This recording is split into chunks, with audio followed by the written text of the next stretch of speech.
Hi, my name is Patrick Mordaunt. I'm 17 years old. I can't vote, I can't enlist, and I can't drink, but I can drift.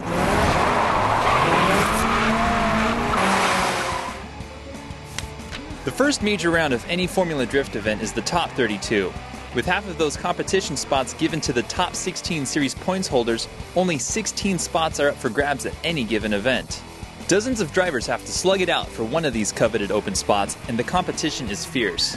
Everyone, from the privateer Formula D rookie to the guy with the factory-backed $250,000 car, has to qualify for a spot that will allow them to qualify for the main competition. This is tough even for the guys with the full factory-sponsored ride, so you can imagine how difficult it is for a privateer. This Vegas course is definitely a scary track, to say the least.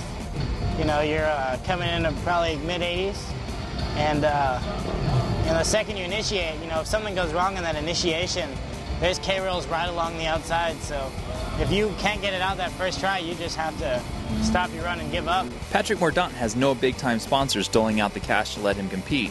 And, contrary to popular belief, he's not a rich kid sliding cars as a hobby. He is struggling to make it out to each and every Formula Drift event of the 2008 season, at a great personal and financial sacrifice to both him and his family. You know, biggest cost is maintenance and preparation in the car. I mean, every time you go to a race and you come back, we're talking, you know, $1,000 to $2,000 to get it ready for the next race. It doesn't sound like a lot, but you got 7 races, and then you got the off-season build. So, and that doesn't count improvements to the car during the course of the year. But Pat isn't the only one struggling to compete in Formula Drift on his own dime.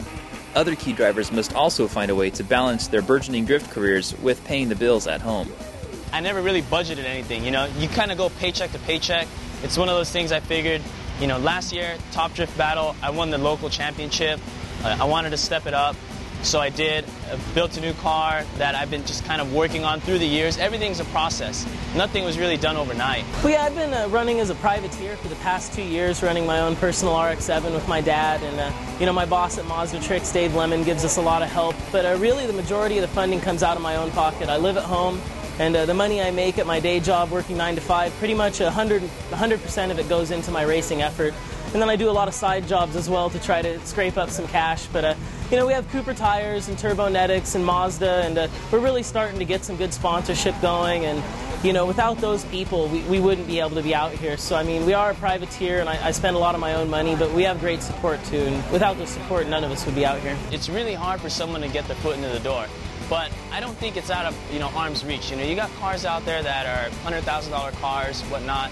But the bottom line is you got to hit those points, you got to get that speed, and do what it takes to do it. Your car might be harder to drive, but the more seat time you have, the more experience you have, the better off you'll be. The willingness to make these sacrifices, along with a healthy dose of luck and skill, does bring its rewards. Even though Pat didn't make it into the top 32 in Vegas, he has continually proven himself in Formula D competition, and companies are noticing. We've had some new sponsors just come on board. Just this month, Sparco has come on board to really help us out with their product. They make a really nice racing suit that Patrick's going to be debuting at this event. Really selected Patrick. We decided he's a good guy. He seems to represent the sport well. He's a young guy, which we like. We like to get involved with young and upcoming athletes, whether it's drifting or, you know, the Atlantics, karting, anything. We really like to kind of get on board with the younger guys and just follow them through their career, especially if they look like they're going to be a great representative for the sport. It's funny enough, he had already bought some of our stuff, but when he came on, I know they were on kind of a low budget, and we didn't know Pat. They had bought kind of our entry-level stuff.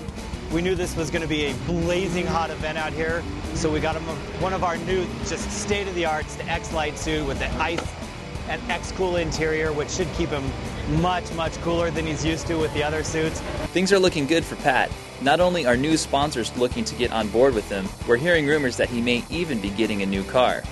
We'll continue to follow the trials and tribulations of this young drifter as he continues his first full year in Formula D.